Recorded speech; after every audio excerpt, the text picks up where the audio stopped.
예수 그리스도의 증거를 대언할 수 있도록 대언의 영을 아버지 하나님 충만케 하여 주시옵소서. 아버지 하나님 성령이 나타나신과 능력으로 전하기를 원하며 예수 그리스도 이름으로 기도합나이다. 아멘. 할렐루야. 2시간에 걸쳐서 요한계시록 13장 말씀을 가지고 또 바다에서 나오는 짐승 그리고 땅에서 올라온 그 짐승의 정체에 대해서 말씀을 드렸습니다. 간단하게 요약해서 말씀을 드리면 바다에서 나오는 짐승은 바로 정치적인 적그리스도, 그리고 땅에서 올라오는 그 새끼양 같은 그 짐승은 바로 종교적인 적그리스도. 이들이 뿌리는 같지만 다른 모습으로 올라오지만 결국 마지막 때에는 결국 한 몸이 되어서 세계를 악한 영으로 지배할 것을 제가 말씀을 드렸습니다. 그런데 이런 짐승들이 마지막 때 되어서 갑자기 나타나는 것이 아니고 유사일에 루시퍼가 원수 사단 마귀가 하나님과 동등됨을, 하나님의 자리에 자기가 앉으려고 하는 그런 교만한 그런 죄로 인해서 천국에서 쫓겨날 때부터 이 땅의 짐승의 모습으로 스며들어서 계속 6천년 역사를 이 세상 역사를 찍어내온 것입니다. 그러니까 찍어내온 그것을, 짐승의 모습을 찍어내온 것을 성경 여기저기에 그 뿌리를 이야기하고 있는데, 오늘은 특별히 욥기서 40장과 41장 말씀을 가지고 이 짐승들이 마지막 때 그냥 어느 날 느닷없이 나타난 것이 아니고 계속 우리를 이때까지 유사일에 인류 역사 6천년 동안 우리 이 세상을 그리고 하나님의 사람들을, 백성들을 괴롭혀왔던 그 원사담이 악한 영의 그 뿌리라는 것을 오늘 말씀을 통해서 밝히고자 합니다. 할렐루야. 그러니까 이 세상은 늘 말씀드리지만은 진리와 비진리의 싸움이고, 영과 육의 싸움이고, 성과 악의 싸움이고, 빛과 어둠의 싸움인 것입니다.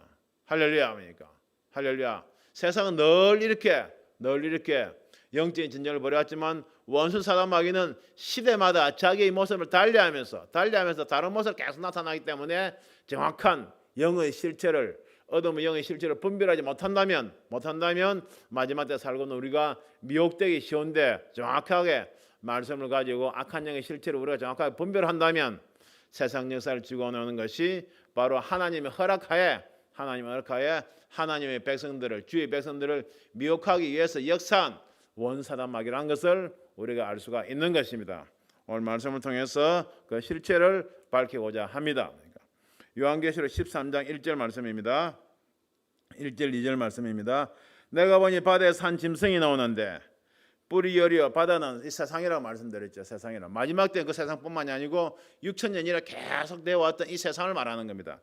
한 짐승이 나오는데 뿔이 여리어 머리가 7이라. 뿔이 여리라는 것은 시대마다 이 짐승이 주관했던 그 나라를 지배해왔던 그 왕들을 의미한다고 말씀을 드렸습니다. 그리고 머리가 7이라는 것은 짐승이 이 세계를 지배해왔던 그런 시대마다 나타났던 이 세상을 지배했던 나라들, 즉 제국의 모습을 말씀하는 것이죠. 그러니까 이 세상은 우리가 그 성경에서 그 정체를 드러냈던 제국의 모습이 어디서부터 나옵니까? 창세기부터 나오면 창세기부터 본다면 니모롯이란 영그라고, 세상을 지배했던 그 영그라고 나오게 되죠. 보니까 그것은 역사에서는 잘 다루지 않으니까 역사에서 다루는 그런 제국들만 보더라도 애굽, 그 다음에 아수르, 바벨론, 그 다음에 페르시아, 그 다음에 헬라, 로마, 신성 로마 제국, 크게 세상을 지배했던 나라들만 해도 보통 한 7, 8개 되는 겁니다. 보니까 머리가 7이라 한 것은 바로 느부갓네살 왕, 바벨론 이후로 이 세상을 지배했던 그런 제국의 나라들을 의미하는 것이라고 말씀을 드렸습니다. 그렇지만 그 흐름은 똑같은 것이죠. 그 뿔에는 10면류관이 있고, 면류관은 것은 세상을 지배할 그 힘을 말한다고 말씀을 드렸습니다. 그 머리들은 참남된 이름입니다. 참남된 이름. 내가 하나님이라고 하는, 내가 예수 그리스도라고 하는, 하나님을 대적하는 가장 교만의 극치를 말하는 것이죠.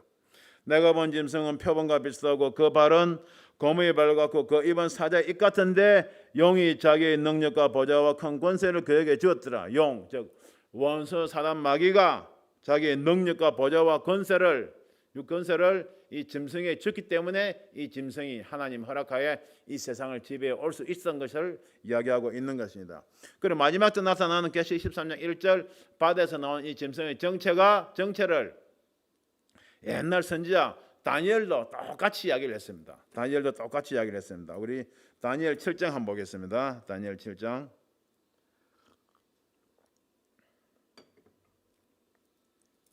다니엘 7장 1절부터 봅니다.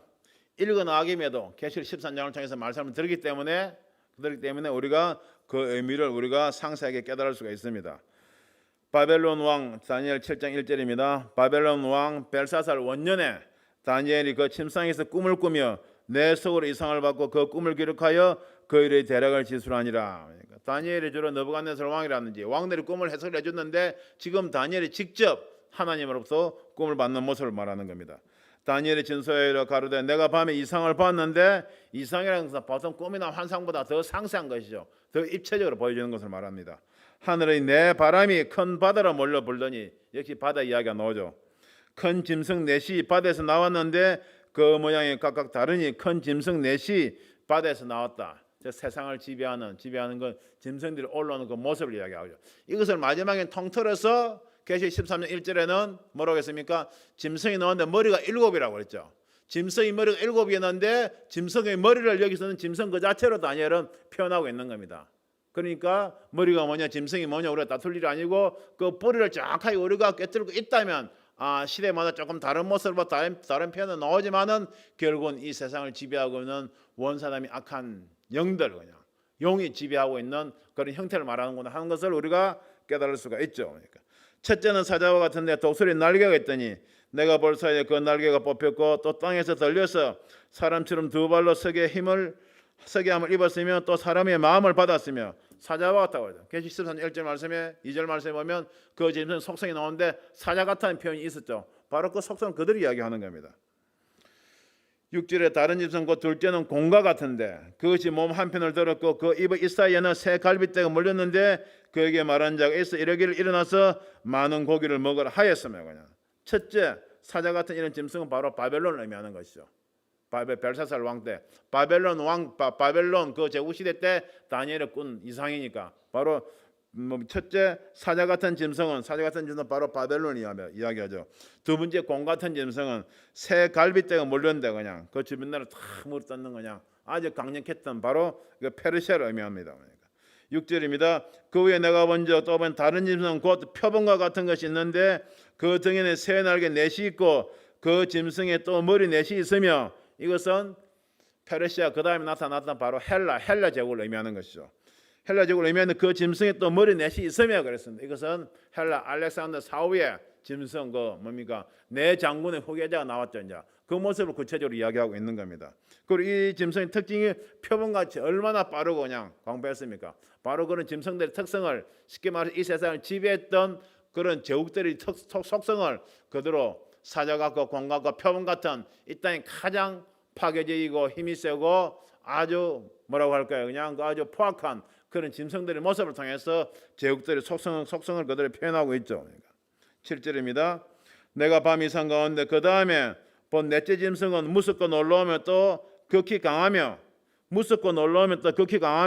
앞에 나타난 새 짐승보다 더 무섭고 놀라우며 극히 강하며 또 큰 철이가 있어서 먹고 부서뜨리고 그 나머지를 발로 밟았으며 이 짐승은 전의 모든 짐승과 다르고 또 10뿔이 있으므로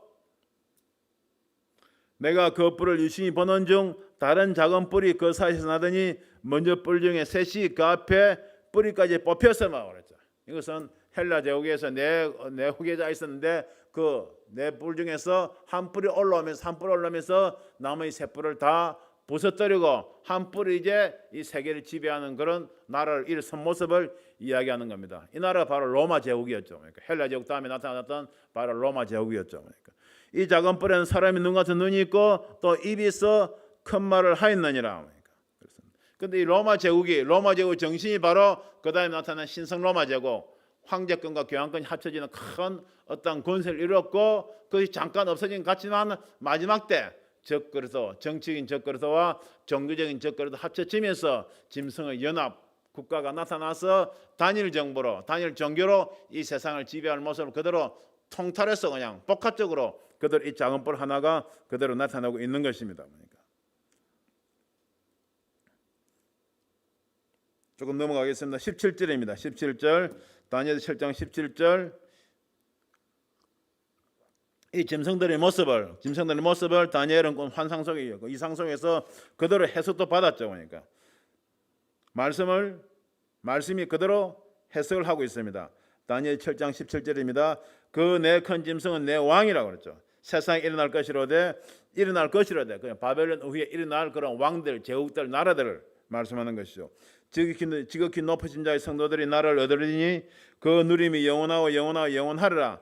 결론 이렇게 되지만 어떻게 됐는가 하면 이에 내가 넷째 짐승의 진상을 알고자 하였으니 곧 그것은 모든 짐승과 달라서 심히 무섭고 그 이는 철이요 그 발톱은 노시며 묶고 벗어뜨리고 나머지는 발로 밟았으며 넷째 짐승이 가장 파악하고 힘이 셌기 때문에 넷째 짐승이 도대체 어떤 짐승인가 하고 이제 다니엘의 설명을 받는 겁니다. 그러니까 또 그것의 머리는 10뿔이 있고 10왕이죠. 그러니까 그 위에 또 다른 뿔이 나오며 새 뿔이 그 앞에 빠졌으며 그 뿔에는 눈도 있고 큰 말한 입도 있고 그 모양이 동료보다 강하여 보인 것이라. 내가 보니 이 뿔이 성도들로 더불어 싸워 이겼다니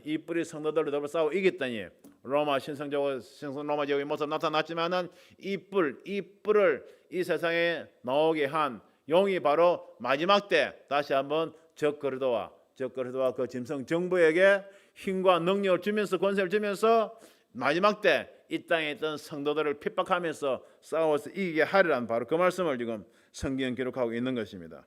옛적부터 항상 계신 자고 봐서 지극히 높으신 자의 성도를 위하여 신원하셨고 때가 이르면 성도가 나를 얻었더라.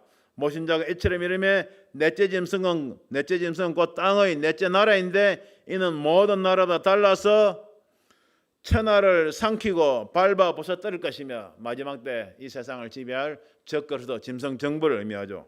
그 10뿔은 이 나라에서 일어날 10왕이요. 그러니까 그 10뿔은 이 나라에서 일어날 10왕이요. 즉 적그리스도 짐승 연합 정부죠. 뭡니까? 세력들이 그냥 용과 짐승과 그 이산자들의 힘들이 합쳐진 그 짐승 정부죠. 짐승 정부를 전 세계를 나눠서 다스릴 그 10왕들을 말하는 겁니다. 그 위에 또 하나가 일어나니 그는 먼저 있었던 자들과 다르고 또 새 왕을 복종시킬 것이며 10왕들의 힘을 얻어서 바로 마지막 때 적그리스도가 일어날 것을 이야기하고 있죠. 이것을 계시록 17장에 보게 되면 또 작은 왕들이 자기들이 가지는 권세를 한 왕에게 다 주더라고 그대로 성경 기록을 하고 있습니다. 그가 장차 말로 지극히 높으신 자를 대적하며 또 지극히 높으신 자의 성도를 괴롭게 할 것이며 그가 또 때와 법을 변경하지 할 것이며 성전은 그의 손에 붙임 바 되어 한때와 두때와 반때를 지내리라. 한때와 두때 반때 하나님께서 허락하신 3년 반 동안에 마지막 때 그냥 완전하게 그냥 악한 용이 그냥 짐승의 그 권세와 능력 다 주물해가지고 이 세상을 지배할 것을 이야기하는 것이죠. 그러나 심판이 시작된 즉 그는 권세를 빼앗기고 끝까지 멸망할 것이요. 이렇게 성경은 짐승 나라가 마지막에 그냥 크게 일어날 것이지만은 결국 멸망할 것을 이야기하고 있는 것이죠. 그런 계시록 13장 1절에서 바다에서 나온 짐승이라고 한 것이 바로 다니엘도 꿈속에서 봤던 내 짐승 중에서 가장 강력하게 일어날 이 내 짐승을 그대로 이야기를 한 것입니다. 그러니까 이렇게 믿음의 선지자들마다 하나님께서는 마지막 때 될 일을 이렇게 다 다양한 짐승들의 모습을 통해서 보여주시면서 우리 하나님의 백성들이 깨닫게 하셨죠. 진리의 성령이 오시게 되면 너희가 장체를 알 것이 한 그대로 그냥 성경은 성경이 그대로 증거하고 있지 않습니까? 그러니까 진리의 성령을 받아서 우리가 눈을 들어 말씀을 보게 된다면 몇천 년 전에 다니엘서 말씀도 마지막 때 계시의 말씀과 다 통하면서 일치된 영을 한 영으로 지금 흐르고 있다는 것을 우리가 깨달을 수 있는 것입니다. 그것뿐만이 아니고 다니엘서보다 훨씬 그 이전에 기록되었던 욥기서에도 짐승의 이야기를 상세하게 기록을 하고 있습니다. 그러니까 제가 보기엔 욥기서에서 하나님께서 이 짐승의 속성과 특성 얼마나 무슨 놈인가 하는 것을 가장 상세하게 기록을 하셨어요. 그러니까 욥기서 41장 보겠습니다. 여기서 욥기 41장을 보게 되면 바다에서 나오는 짐승의 그 특징을 상세하게 하나님께서 증거하고 계십니다. 욥기서 41장입니다. 1절부터 보겠습니다. 하나님께서 욥에게 말씀하신 것이요. 하나님께서 욥에게 40가지가 넘는 질문을 하셨죠. 그 중에서도 하나도 욥이 제대로 대답을 못하는 것이죠. 그러니까 너는 내가 묻는 질문에 대답을 하나도 못하면서 너가 어찌 모든 것을 다 아는 것처럼 그렇게 교만하느냐 하고 하나님께서 욥을 책망하시면서 세상에서 가장 교만한 것의 끝판왕 원수 사단 마귀의 용 짐승의 모습을 이야기하시는 것입니다. 근데 이 당시에 짐승의 모습을 이야기하셨는데 짐승이 원사단 마귀인데 그것이 세상에 어떤 모습으로 나와 있는 것인가를 욥에게 지금 설명을 하시는 모습이죠. 41장입니다. 1절에 보면 너가 너희 낚시로 악어를 낚을 수 있겠느냐 노끈으로 그 혀를 맬 수 있겠느냐. 악어는 물에서 가장 강한 짐승이죠. 그러니까 악어에 비유해서 말씀하시는데 이 악어가 바로 리비아단이죠. 리비아단이죠. 바로 바다에서 나오는 원사담이 악한 용 바로 그 짐승을 의미하는 겁니다. 줄로 그 코를 깰 수 있겠느냐 갈고리를 그 아가미를 깰 수 있겠느냐 하면서 이 악어가 리비아단이 얼마나 강한 그런 짐승인가 하는 것을 하나님께서 이야기를 하시는 겁니다. 그러니까 41장 욥기서 41장 8절 한번 보겠습니다. 욥기서 41장 8절 손을 그것에 좀 대어보라. 싸울 일이 생각나서 다시는 아니하리라. 그만큼 강하다 그 말이죠. 잡으려는 소망은 헛것이라. 그것을 보기만 하여도 낙담하지 않겠느냐. 그러니까 네가 교만하지만 네보다 더 교만한 이런 짐승도 하나님께서 내가 만들어 놓았다는 것을 욥에게 이야기를 하시는 것이죠. 그러니까 네가 싸울 생각도 못할 것이다. 그냥 10절에 아무도 그것을 격동시킬 용맹이 없거든 능히 나를 당할 자가 누구냐. 그냥 내가 말한 이 짐승도 네가 당할 수 없거든. 네가 어찌 나를 그냥 천지전 만물을 창조한 나를 그냥 나를 어떻게 당하려고 네가 그렇게 입으로 죄를 짓느냐 하면서 하나님께서 욥에게 책망을 하시죠. 그러니까 11절입니다. 누가 먼저 내게 주고 나로 갖게 하겠느냐 온 천에 있는 것이 다 내 것이니라. 네가 가지고 있는 것도 다 내가 준 것이라는 것을 욥을 하여금 깨닫게 하시는 것이죠. 그런데 구체적으로 이 악어 짐승 그 리비아단에 대해서 구체적으로 말씀하십니다. 12절 내가 악어의 지체와 큰 힘과 훌륭한 구조에 대하여 잠잠치 아니하리라. 누가 그 가죽을 벗기겠으며 그 아가미 사이로 들어가겠는고 누가 그 얼굴의 문을 열 수 있을까. 그 두루 있는 이가 두렵구나. 경관 비늘은 그의 자랑이라. 서로 연함에 봉한 것 같구나. 이것저것이 한테 붙었으니 바람도 그 사이로 들어가지 못하겠고. 그냥 그만큼 강력한 그런 가죽으로 그냥 껍데기를 하고 있다는 것을 이야기하죠. 서로 연하에 붙었으니 너희는 능히 나눌 수도 없구나. 그것이 재채기를 한즉 광채가 바라고 그 눈은 새벽 눈꺼풀이 열린 것 같으며 그 입에서는 횃불이 나오고 불똥이 뛰어나며 그 콧구멍에서 연기가 나오니 마치 솥이 끓는 과 갈대에 타는 것 같구나. 그러니까 이런 짐승이니까 마지막 때 적그릇 짐승이 무증에서 올라온 짐승 그냥 영으로부터 완전히 빙의될 때 이러한 또 이적을 행한다고 계시록 13장에 기록을 하고 있지 않습니까? 그 숨이 능히 숯불을 피우니 불꽃이 그 입에서 나오며 힘이 그 목에 뭉치었고 두려움이 그 앞에 뛰는구나.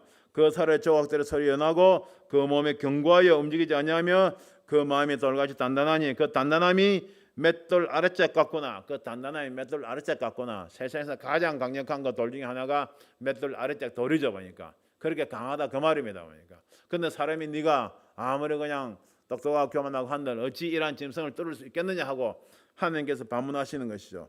그것이 일어나면 용사라도 두려워하며 경겁하여 장황하며 칼로 칠지라도 쓸데없고 창이나 살이나 작살도 소용이 없구나. 그러니까 그것이 철을 초기같이 노슬 썩은 나무같이 여기니 살이라도 그것을 도망하게 못하겠고 물맷돌도 그것에게는 겨같이 여기오는구나.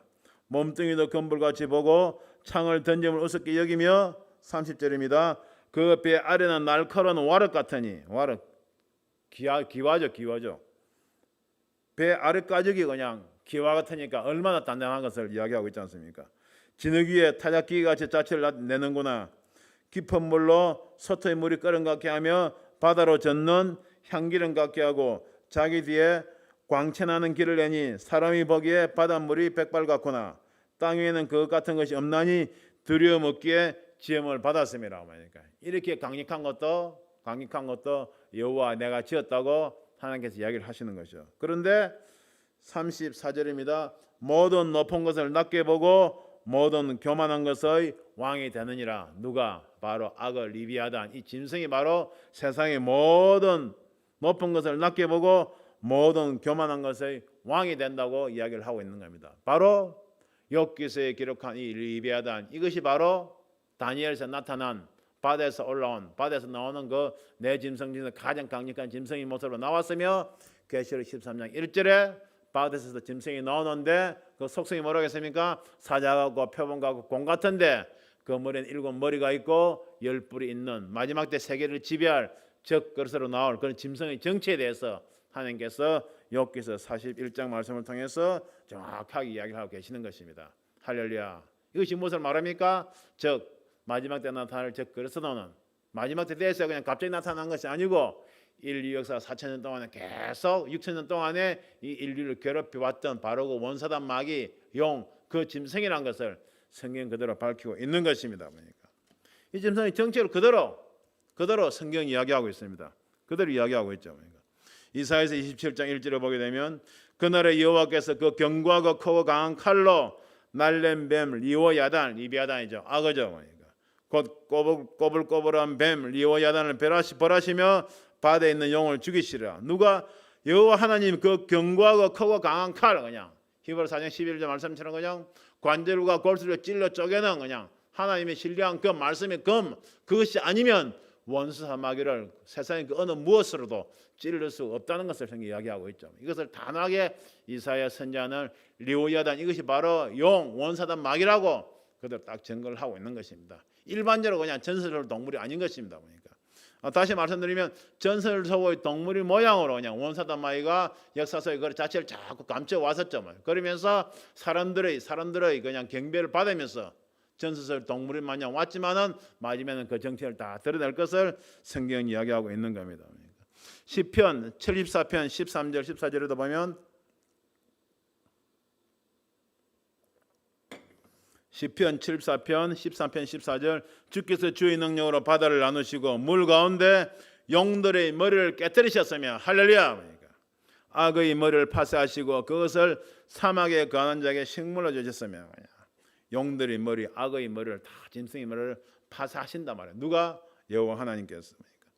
에스겔 29장 3절에 에스겔 29장 3절을 보게 되면 바로 이 세상을 지배했던 그 제후의 왕들이 바로 짐승이라는 것을 에스겔 선지자도 그대로 증거를 합니다.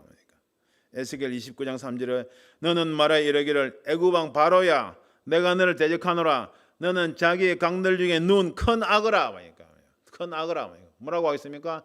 애굽 왕 바로를 큰 악어라고, 큰 짐승이라고 그대로 증거를 하지 않습니까? 스스로 이르기를 내 이 강은 내 것이라. 보니까 그 애굽에 있는 무슨 강입니까? 나일강인가? 그 큰 그냥 나일강을 통해서 있던 그 애굽 그 땅을 그냥 뭐 전부 다 자기 것이라고 이 짐승이 이야기를 하고 있는 것이죠. 그때 세계를 지배했던 것이 애굽이니까 쉽게 말해서 애굽이 내 것이라는 것은 이 세상이 다 내 것이라고 애굽 왕 바로가 바로 그렇게 이야기를 하는 것이죠. 그것이 바로 큰 악어라는 겁니다. 큰 악어라는 겁니다. 내 이 강은 내 것이라 내가 나를 위하여 만들었도다 하노다. 내가 갈고로 네 아가미를 깨고, 그러시면 하나님께서 때가 되면 그냥 갈고를 아가미를 깨고 그냥 어떻게 했습니까? 홍해강 앞으로 그냥 하나님께서 그냥 깨고 그냥 끌어오시 가지고 홍해 강물에 다 수장시키지 않습니까? 이때 세상을 지배하던 애굽 왕 바로를 큰 악어라고 에스겔 선지자 그들이 이야기를 하는 겁니다. 에스겔 32장 2절 3절에도 보면 그렇습니다. 에스겔 32장 2절 3절에도 보게 되면 애굽 왕 바로죠. 보니까 실상은 바다 가운데 큰 악어라 강에서 뛰어 일어나 물을 요동하며 그 강을 더럽혔다. 물을 요동하며 그냥 세상을 요동치게 만들면서 그 강을 자기가 하나님이라고 하면서 자기가 태양신이라고 하면서 하나님을 대적하면서 그 세상을 더럽혔다는 것을 성경 그대로 증거하고 있죠. 그러니까 그는 바다에서 나온 짐승 리비아단이라고 바로 욥기서는 그대로 증거를 하고 있는 것입니다. 또 한 마리의 짐승이 나오죠. 그냥 또 한 마리의 짐승. 계시록 13장 우리 11절. 계시록 13장 11절 어제 말씀드린 부분이죠. 종교적인 적그릇인데 다 뿌리는 같죠. 보니까 뿌리는 같지만 사람들을 미혹하기 위해서 다른 모습으로 나오는 겁니다. 계시록 13장 11절입니다. 내가 보면 또 다른 짐승이 땅에서 올라오니 새끼 양같이 두 뿔이 있고 용처럼 말하더라. 저가 먼저 나온 짐승이 모든 권세를 그 앞에서 행하고 땅과 땅에 가는 자들로 처음 짐승에게 경배하게 하니 곧 죽게 되었던 상처가 나왔니라. 땅에서 짐승이 올라오는데 이것은 새끼 양같이 두 뿔이 있고 또 용처럼 말하는 거예요. 새끼양 같은 짐승인데 용처럼 말한다. 용이 자기처럼 말할 권세와 능력을 주도니까 똑같이 바다에서 나온 짐승과 같이 똑같은 행사를 하는 것입니다. 세계를 지배하려고 하는 것이죠. 그러니까 이것을 욥기 선지자도 그대로 이야기를 합니다. 그러니까 여기서 40장 보겠습니다. 40장 아까 바다에서 나온 짐승은 41장에 설명을 했고 이제 땅에서 나온 짐승을 욥기 40장에 또 그대로 설명을 하고 있어요. 그러니까 40장 우리 9절부터 한번 욥기에서 40장 9절부터 보겠습니다. 이것은 하나님께서 욥에게 네가 교만하다는 것을 이야기하는 말씀이죠. 욥기에서 40장 9절 말씀에 40장 11절 말씀에 11절 말씀에 욥기서 40장 11절 말씀입니다. 너희 넘친 너를 쏟아서 교만한 자를 발견하여 나나치 낮추되 곧 모든 교만한 자를 발견하여 낮추며 악인을 그 처소에서 밟아서 그들 함께 진트에 묶고 그 얼굴을 싸서 어둑한 곳에 들지니라. 그러하면 네 오른손이 너를 구원할 수 있다고 내가 인정하리라. 그러니까 모든 교만한 자를 네가 한번 멸망시켜 멸할 수 있겠느냐. 멸할 수 있겠느냐. 그렇게 욥에게 하나님께서 말씀하시는 거죠.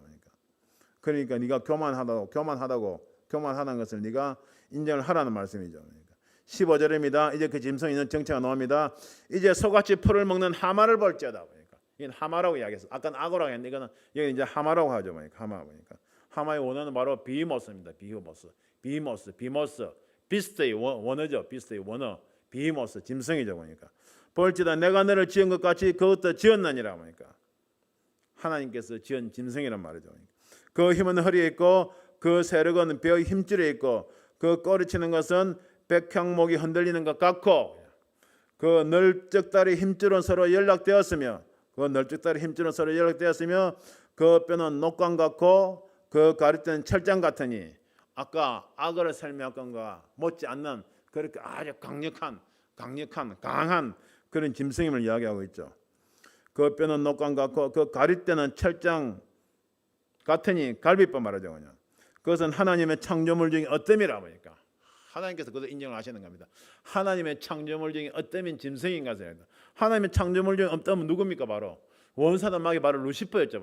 그러니까 이 하마, 이 비모스, 이 짐승의 정체가 바로 루시퍼라는 것을 하나님께서 그대로 밝히고 계시는 것입니다. 할렐루야. 그러니까 할렐루야. 하나님께서 그대로 이것은 이것이라고 말씀하시는 거지 않습니까? 여기에 우리 의문을 품을 필요가 없는 것이죠. 그러니까 하나님께서 바로 이것이 루시퍼라고 가장 어뜸이라 창조물이 어뜸이라고 이야기하니 하마가 바로 마지막 때 땅에서 올라오는 그 짐승의 정체라는 것을 우리가 알 수가 있는 것이죠. 그러니까. 할렐루야. 그러니까. 그것을 지은 자가 칼을 지었고 모든 들짐승이 노는 산은 그것을 위하여 식물을 내느니라. 모든 들짐승이 노는 산은 그것을 위하여 식물을 내느니라. 하니까 전 세계 산들을 다 지배한다는 그 말이죠. 그것이 연줄기 아래나 갈박 가운데나 못 속에 엎드리니 뭐라고 했습니까? 그 하마 비모서 그 짐승이 어디 있습니까? 연줄기 아래나 갈박 가운데나 못 속에. 연줄기 어디입니까? 바로 연못에 연꽃이 핀 연줄기 아래 그리고 갈박 가운데 못 속에 땅속에 물 속에 있는 거죠. 쉽게 말해서 잘 드러나지 않는 곳에 이 루시퍼 원사나 영이 다 숨어서 세계를 지배해 왔다는 것을 얘기하는 것이죠. 영 그늘이 덮으며 시내버들이 둘렀구나. 하수가 창이란다 할지라도 그것이 놀라지 않고 요단강이 불어 그 입에 밑이 뜰지라도 자약하니. 그러니까 하수가 창이라든지 그냥 요단강이 불어서 그냥 뭐 넘친다든지 세계가 요동을 하더라도 자약하니 그냥 큰 일을 당해도 그냥 이건 다 이놈이 하는 것이기 때문에 자기는 태연자약했다 그 말씀이죠. 그러니까 쉽게 말해서 세계 뭐 1차 대전, 2차 대전, 세계 흑사병이라든지 그냥 뭐 세계를 집어삼킬 전염병이라든지 온역이라든지 큰 전쟁이 있었다고 할지라도 그 배후에는 이런 짐승이 다 있었기 때문에 자기가 일으킨 것이기 때문에 태연자약하기 그대로 다 그냥 이 세계를 지배해 왔다는 것을 그대로 성경은 증거하고 있는 겁니다. 그것이 정신 차리고 있을 때 누가 등이 잡을 수 있겠으며 갈고리로 그 쾌를 꿰 수가 있겠느냐. 하나님 외에는 할 수가 없죠. 할 수가 없죠. 그리고 욥에게 이렇게 가장 교만한 짐승의 모습을 보여주면서 네가 이 짐승과도 비교가 안 되는데 가장 교만한 이 짐승들을 만든 나를 어떻게 네가 대적하려고 하냐고 하나님께서 욥을 책망하시는 모습이죠. 욥을 책망하시면서 세상에서 가장 교만한 그런 짐승들 그리고 창조물의 어떤 하나님께서 그 정체를 밝히시는 것이죠. 이것이 하마와 악어 즉 비모스와 리비아단 두 짐승으로 표현했지만 실상은 이 두 짐승으로 겉으로 드러난 이 짐승의 뿌리도 같은 것이죠. 마지막 계시록 13장에 바다에서 나오고 땅에서 올라오는 짐승 같은 모습을 나눠서 나오는 것 같지만 실상은 루시퍼고 원사도마이고 용이라는 것을 성경 그대로 증거하고 있는 겁니다. 그러니까 이 두 짐승들의 특징이 뭡니까? 아까 사자 같고 표범 같고 공 같다고 했지만 특징은 욥기서 41장 34절에 보면 모든 높은 것을 낮게 보고 모든 교만한 것의 왕이 되었다. 모든 높은 것을 낮게 보고 모든 교만한 것의 왕이 되었다. 이 짐승의 특징은 교만이죠. 참남한 입을 벌리고 그냥 마음대로 자기가 하나님 대적하고 자기가 하나님이고 예수 그러다는 참남함의 끝이죠. 가장 교만한 것이죠. 그러니까 하나님께서는 세상에서 교만한 자를 가장 싫어하시면서 교만한 것은 패망의 선본이라고 늘 말씀하시는 것입니다. 이사야서 14장 12절부터 보게 돼도 이사야서 14장 12절부터 루시퍼에 대해서 하나님께서 말씀하시죠. 가장 높은 구름에 올라 지극히 높은 자와 비기리라 하도다. 교만의 극치지 않습니까? 교만의 극치 그냥. 가장 높은 구름에 올라 지극히 높은 자와 비기리라 하도다. 그러나 이제 내가 음부 곧 구덩이의 맨 밑에 빠치우리로다. 지옥의 무중에 떨어질 것 성경이 이야기하고 있죠. 아담과 하와도 하나님 같이 돼 그냥 뭔가 좀 하려고 하다가 그러면 뱀의 뭐 그냥 말에 속아가지고 교만해지려고 하다가 그냥 타락해버린 것을 우리가 알 수 있죠. 창세기 3장 5절 말씀에 너희가 그것을 먹는 날에는 내 눈이 밝아 하나님과 같이 되며 그냥 하나님과 같이 되려고 하는 이때 교만이 들어간 거죠. 내가 선악을 알 줄을 하나님이 아심이니라. 하나님 같이 되려고 하는 것, 하나님 흉내 내려고 하는 것, 다 이러한 것들 참남하고 교만한 것의 끝판왕이라는 것을 이야기하고 있는 겁니다. 성경에 보게 되면 역대하 26장에 우시아 왕도 그랬죠. 우시아 왕도 역대하 26장 16절을 보게 되면 저가 강성하여 지며 그 마음이 교만하여 그냥 정확하게 성경이 교만하여 그대로 그냥 표현하고 있는 것이 우시아 왕이 저가 강성하여 지며 그 마음이 교만하여 악을 행하여 그 하나님 여호와께 범죄하되 곧 여호와의 전에 들어가서 향단에 분향하려 한지라. 분향하려 한지라. 자기에게 주어진 그 직분을 넘어서는 그냥 넘어서는 그런 교만함 일상을 이야기하죠. 히스기야 왕도 그렇습니다. 히스기야 왕도 역대하 32장 25절 보게 되면 역대하 32장 25절 히스기야 왕도 교만했다고 성경 기록하고 있죠. 히스기야가 마음이 교만하여 그 받은 은혜를 보답지 아니함으로 진노가 저와 유다와 예루살렘에 임하게 되었더니 진노가 그냥 왕이 교만해짐으로 인해서 하나님의 진노가 그 왕 개인에게뿐만이 아니고 누구에게 유다와 예루살렘에 그 누구에게 그 나라에까지 백성에게까지 왕의 교만으로 인해서 그 하나님의 진노가 그 나라와 수도와 백성에게까지 임한다 그 말입니다. 그러니까 한 나라의 왕이 하나님을 대적하게 되면 그 대적하게 된 그 죄의 보응에 대한 하나님의 진노가 그 왕 개인에게뿐만이 아니고 그 나라에도 그 백성에게도 임한다는 것을 우리가 깨달아야 됩니다. 그러니까 우리가 얼마나 이 나라를 다스리는 자를 잘 뽑아야 되겠습니까? 세상적으로 정치는 좀 못한다고 할지라도 하나님을 알고 믿음 있는 자를 우리는 뽑아야 될 줄 믿습니다. 느부갓네살 왕도 그랬죠. 바벨론 왕 느부갓네살 왕도. 다니엘서 5장 18절에 보게 되면 다니엘서 5장 18절 그가 마음이 높아지며 뜻이 강팍하여 교만을 행함으로 그가 마음이 높아지며 뜻이 강팍하여 교만을 행함으로 그 왕의 편받으며 그 영광을 빼앗기고 그랬습니다. 교만해지니까 하나님께서 느부갓네살 왕을 다 권세를 다 그냥 빼들어 가신 모습이죠. 다니엘서 보게 되면 열국의 왕들을 세우시는 것도 여호와 하나님이요 패하게 하시는 것도 다 여호와 하나님이라고 성경 기록되어 있습니다. 어찌하여 하나님을 대적하는 자가 한 나라의 대통령으로 왕이 되는가? 그건 레기 20장 기록을 하고 있죠. 우리가 여호와 하나님을 잘 의지하지 아니하고 믿지 아니하고 여기도 권이 있다 저기도 권이 있다 하고 우리가 배대교를 가게 되면 쉽게 말해서 너에게 나 외에 위하는 신들 있게 말씀이라 한 하나님의 십계명 칙계명을 어기게 되면 레기 20장에 보게 되면 폐병과 열병으로 나를 칠 것이며 너를 징계할 것이며 하나님이 없다는 자 너희가 미워한 자가 너희를 다스릴 것이라고 성경은 정확하게 기록을 하고 있는 것입니다. 그리고 우리가 손을 뽑은 것 같지만 하나님이 없다한 이 세상의 이 나라의 죄악의 결과로 하나님이 없다한 자들이 우리를 다스리는 그 자리에 앉아 있는 것입니다. 그러니까 우리가 이 말씀을 듣고 우리가 깨닫게 된다면 제일 먼저 우리가 여호와 하나님만을 신실하게 섬기고 믿지 못했던 그 죄를 예수 그리스도만이 우리 유일한 구원의 길인데 그렇지 아니하고 여기도 구원이 있다 저기도 구원이 있다고 한 저희 종들이 같이 우리가 주님 앞에 무릎 꿇고 굵은 벼슬 입고 회개하면 나와야 되죠. 보니까 이것이 가장 이 나라 이 민족을 하나님의 용서를 받을 수 있는 먼저 우리가 행해야 될 회개하는 것이 먼저 우리가 하나님 앞에 나가야 돼서 행해야 될 그런 길인 것입니다. 헤롯도 그렇죠. 헤롯 왕도 사도행전 12장 20절을 보게 되면 사도행전 12장 20절입니다. 헤롯이 영광을 하나님께로 돌리지 아니하는 거로 주의 사자가 곧 친히 충이 먹어 죽으니라. 헤롯 왕도 영광을 하나님께 돌리지 아니한 거로 교만해서 자기가 영광을 다 받으니까 교만해서 충이 친히 곧 죽으니라. 이렇게 역사적으로도 그렇고 예를 몇 명 들었지만은 교만했던 왕들, 세상에 교만했던 왕들은 쉽게 말해서 다 원사님 악한 일 루시퍼를 다 닮았던 것입니다. 그러니까 그것이 도가 지나치니까 하나님의 기준이 넘어서니까 다 이렇게 하나님께서 징계를 내리시는 모습을 볼 수가 있죠. 마지막 때도 마찬가지입니다. 마지막 때도 마찬가지죠. 이 세상을 지배할 바다에서 나오는 짐승, 땅에서 올라오는 짐승들이 영으로부터 능력과 권세와 힘을 받아서 세상을 지배할 것인데 결국은 이들도 교만의 극치에 달하게 되죠. 그러니까 주님께서 이 땅에 지상 재림하셔서 이들을 다 벌하실 것을 성경에 기록하고 있는 것입니다. 그러니까 말라기 선지자는 교만한 자들의 끝이 어떻게 될 것인가를 정확하게 기록을 하고 있습니다. 말라기서 4장 1절입니다. 그러니까 말라기 4장 1절 만군의 여호와가 이르노라 보라 극렬한 풀무불 같은 날이 이르리니 교만한 자와 악을 행하는 자는 다 척에 같을 것이라. 그냥 용광로 불이 앞에 있는데 그냥 교만한 자와 악을 행한 자들은 그냥 풀 같을 것이라. 그냥 용광로 불을 속에 집어넣는 척에 같은 것들 흔적도 안 남죠. 바로 그럴 것이라는 것을 이야기하는 것입니다.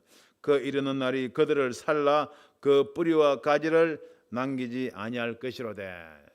하나님께서 허락하신 기간 동안에는 이 교만하고 악한 자들 세상을 지배하는 것고 그냥 악의 모습으로 그냥 하마의 모습으로 비모세의 모습으로 리비아단의 모습으로 세상을 다 지배할 것 같이 세상 그 어느 강력한 무기로도 뚫을 수 없는 것 같이 세상 그 어느 힘으로도 그냥 감히 무찌를 수 없는 것 같이 강력한 모습으로 나오지만은 결국은 자기들의 때가 다 되고 주님의 때가 임하게 되면 주님께서 그 이번 날카로운 이한검으로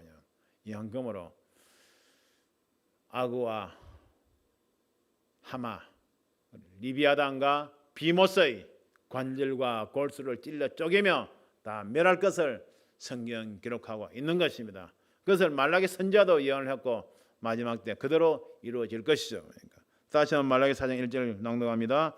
만군의 여호와가 이르노라 보라 극렬한 풀무불 같은 날이 이르니 극렬한 풀무불 같은 날 마지막 때 불로 심판하는 그 날이죠. 그러니까 교만한 자와 악을 행하는 자 즉 그리스도와 그에 속한 그 세력들을 말하는 것이죠. 그냥 다 촉에 같을 것이라. 그냥 풀무불에 다 불타서 흔적도 없어질 그냥 풀 같을 것이라 그 말이죠.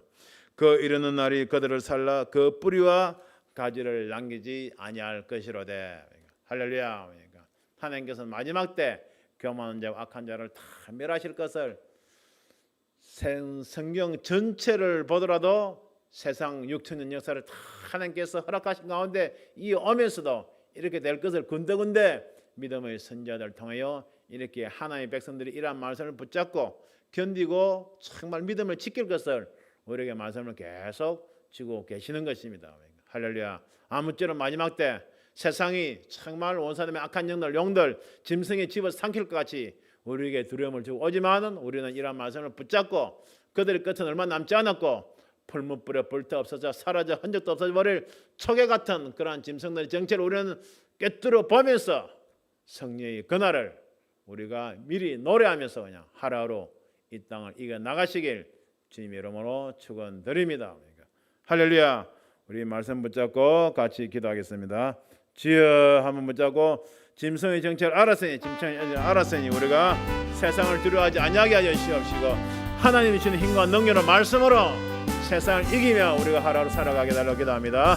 할렐루야. 하나님 아버지 사랑하는 진심으로 감사를 드립니다. 오늘도 욥기서 40장과 41장 말씀을 통하여 아버지 하나님 계시록 13장의 바다에서 나온 짐승과 또 땅에서 올라온 짐승의 정체에 대해서 아버지 깨닫게 해주심을 주어 진심으로 감사를 드립니다. 마지막 때 정말 느닷없이 아버지 하나님 이 세상을 지배하는 것은 짐승들이 나타난 것이 아니고 세상 6천년 역사를 하나님이 허락하여 주관해온 것이 아버지 하나님 그런 짐승들이었다는 것을 깨닫게 해주심을 감사를 드립니다. 애굽부터 정말 아수르 아버지 바벨론 아버지 메데바스 페르시아 헬라 로마 신성 로마 제국 그리고 마지막 때 나타날 아버지 적그리도 그런 짐승 정복까지 모든 것이 정말 아버지 하나님 이렇게 비모스와 정말 아버지 리비아다 이런 짐승들이 아버지 하나님 나타나서 아버지 지배할 것이란 것을 아버지 깨닫게 해주심을요 진심으로 감사를 드립니다. 세상이 어떤 모습으로 정말 아버지 우리를 집어삼킬 것이 우리에게 두려움을 줄지라도 아버지 하나님 우리는 두려워하지 아니하게 하여 주시옵시고 아버지 하나님 우리의 몸을 멸할 아버지 짐승을 두려워할 것이 아니고 우리의 영혼까지도 멸할 여호와 하나님을 우리가 두려워하고 경외하면서 아버지 하나님 아버지께 오늘 우리에게 주신 말씀 욥기서 40장과 41장 말씀 다니엘 7장 말씀 계시록 13장의 말씀을 붙잡고 말라기서 4장 1장 말씀을 붙잡고 정말 아버지 하나님 아버지 펄룬불 같은 아버지 하나님 권능으로 아버지 하나님 이 세상을 심판하러 오실 주님을 아버지 우리가 고대하면서 우리가 하루를 이겨나가게 하여 주시옵소서. 주여 세상 나라가 우리 집과 거꾸로 된 나라가 되어 그가 세세대로 왕노릇 하실 그 날을 사모하며 기다립니다. 아버지 하나님 여호와께서 천하의 왕이 되시리니 아버지 하나님 여호와께서 홀로 한 왕이 되실 것이요 그 이름이 홀로 하나이실 것이라 아버지 하나님 그 나라를 우리가 사모합니다. 아버지 하나님 보라 장찬 왕이 일어나서 의로 통치할 것이요 그 방백들이 공평으로 정사할 것이라고 하신 아버지 하나님 주님께서 다스리실 그 나라를 아버지 우리가 사모합니다.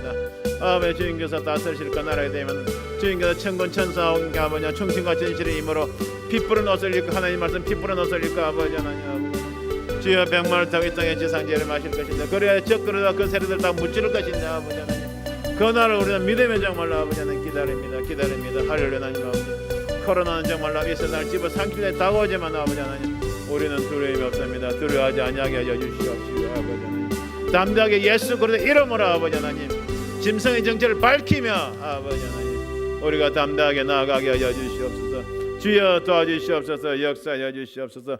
만왕의 왕 만주주 예수 그리스도 이름을 명하나니 원사된 악한 영들 코로나로 하나님 백성들의 마음을 두렵게 하는 원사된 악한 영들 짐승들은 물러갈지어다 예수의 피로 아버지 하나님 이 세상의 교회들에게 뿌려주시옵시고 예수를 믿는 주의 백성들에게 뿌려주셔서 아버지 하나님 코로나가 일제 틈타지 못하게 지키고 봐여 주시옵소서. 주여 도와주시옵소서. 역사하여 주시옵소서. 할렐루야. 하나님 아버지 주님 다스리실 아버지 그 나라가 오고 있습니다. 아버지 하나님 할렐루야. 하나님 아버지 오늘 우리가 아버지 하나님 그 나라를 사모하며 아버지 하나님 말씀을 붙잡고 아버지 하나님 기도로 아버지 하나님 나아가게 하여 주시옵소서. 하나님은 활짝 열어주시옵시고 아버지 하나님 이 땅의 짐승과 싸워서 이길 수 있는 아버지 하나님 그리 힘과 능력을 주여 허락하여 주시옵소서. 우리가 아버지 주님 오시기 전까지 이기지 못한다고 할지라도 짐승의 정체를 밝히면서 아버지 하나님 욥기서 40장 41절 계시록 13장 연의 말씀을 아버지 하나님 우리가 담대히 선포하며 아버지 주님 다스리실 그 나라를 사모하며 달려나가게 하시고 때끼와 하가돌라 마지막 나팔소리를 들을 때까지 아버지 하나님 우리가 담대히 정말 아버지 하나님 주님께서 이겨놓으신 그런 싸움을 우리가 싸우며 이기게 하여 주시옵소서. 주님 감사합니다. 주님 감사합니다. 주님 감사합니다. 인애로서 세상 다스리시 우리 주님 세상 다시 오시네. 우리 주님 세상 다시 오시네.